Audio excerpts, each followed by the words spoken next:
Voice of فضا کے پیارے ویورز، السلام علیکم۔ 27 رجب یعنی معراج شریف کی رات انسانی تاریخ کا سب سے لمبا سفر۔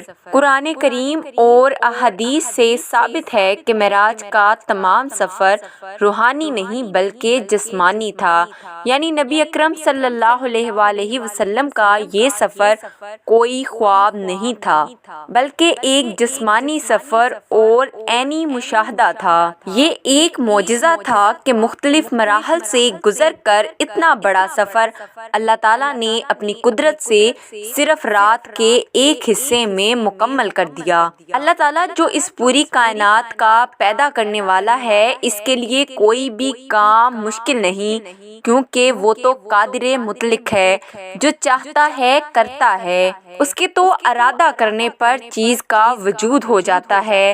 معراج کا واقعہ پوری انسانی تاریخ کا ایک ایسا عظیم، مبارک اور بے نظیر معجزہ ہے جس کی مثال تاریخ پیش کرنے سے قاصر ہے۔ پیارے ناظرین، خالق کائنات نے اپنے محبوب صلی اللہ علیہ وآلہ وسلم کو دعوت دے کر اپنا مہمان بنانے کا وہ شرف عظیم عطا فرمایا جو نہ کسی انسان کو کبھی حاصل ہوا ہے اور نہ کسی معزز ترین فرشتے کو۔ واقعہ معراج کا مقصد کیا تھا؟ واقعہ معراج کے مقاصد میں جو سب سے مختصر اور عظیم بات قرآن کریم کی سورہ بنی اسرائیل میں ذکر کی گئی ہے وہ یہ ہے کہ ہم اللہ تعالیٰ نے آپ صلی اللہ علیہ وآلہ وسلم کو اپنی کچھ نشانیاں دکھائیں۔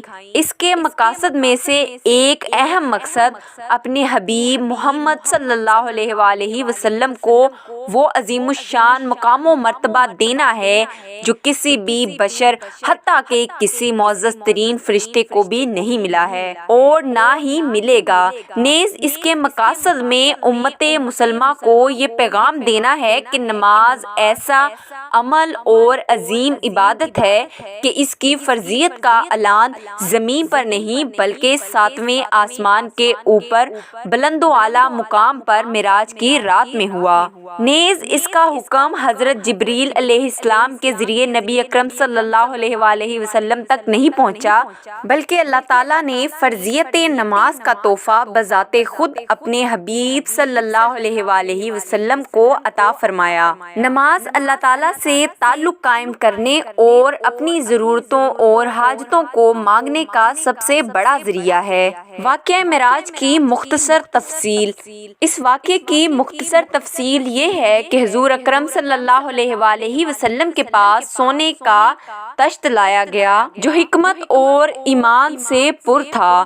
آپ صلی اللہ علیہ وآلہ وسلم کا سینہ چاک کیا گیا، پھر اسے زمزم کے پانی سے دھویا گیا، پھر اسے حکمت اور ایمان سے بھر دیا گیا اور پھر بجلی کی رفتار سے زیادہ تیز چلنے والی ایک سواری یعنی براق لایا گیا جو لمبا سفید رنگ کا چوپایا تھا۔ اس کا قد گدھے سے بڑا اور خچر سے چھوٹا تھا۔ وہ اپنا قدم وہاں رکھتا تھا جہاں تک اس کی نظر پڑتی تھی۔ اس پر سوار کر کے حضور اکرم صلی اللہ علیہ وآلہ وسلم کو بیت المقدس لے جایا گیا اور وہاں تمام انبیاء کرام علیہ السلام نے حضور اکرم صلی اللہ علیہ وآلہ وسلم کی اقتداء میں نماز پڑھی۔ پھر آسمانوں کی طرف لے جایا گیا۔ پہلے آسمان پر حضرت آدم علیہ السلام، دوسرے آسمان پر حضرت عیسیٰ علیہ السلام اور حضرت یحییٰ علیہ السلام، تیسرے آسمان پر حضرت یوسف علیہ السلام، چوتھے آسمان پر حضرت ادریس علیہ السلام،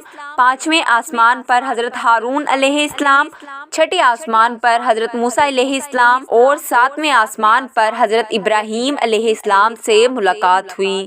اس کے بعد البیت المعمور حضور اکرم صلی اللہ علیہ وآلہ وسلم کے سامنے کر دیا گیا جہاں روزانہ 70,000 فرشتے اللہ کی عبادت کے لیے داخل ہوتے تھے جو دوبارہ اس میں لوٹ کر نہیں آتے تھے۔ پھر آپ صلی اللہ علیہ وآلہ وسلم کو سدرۃ المنتہا تک لے جایا گیا۔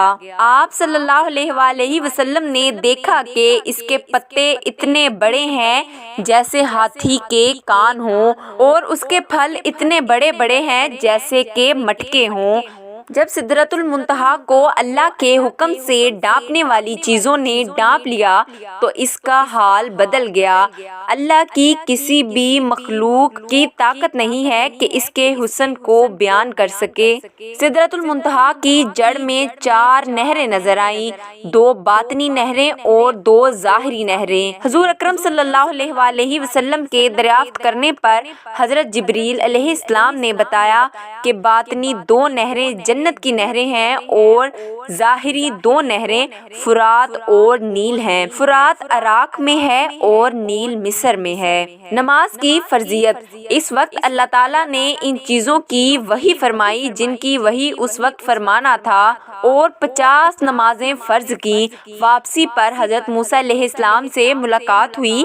حضرت موسیٰ علیہ السلام کے کہنے پر حضور اکرم صلی اللہ علیہ وآلہ وسلم چند مرتبہ اللہ تعالیٰ کے دربار میں حاضر ہوئے اور نماز کی تخفیف کی درخواست کی۔ ہر مرتبہ 5 نمازیں معاف کر دی گئیں، یہاں تک کہ صرف 5 نمازیں رہ گئی۔ حضرت موسیٰ علیہ السلام نے اس پر بھی مزید تخفیف کی بات کی، لیکن اس کے بعد حضور اکرم صلی اللہ علیہ وآلہ وسلم نے کہا کہ مجھے اس سے زیادہ کمی کا سوال کرنے میں شرم محسوس ہوتی ہے اور میں اللہ کے اس حکم کو تسلیم کرتا ہوں۔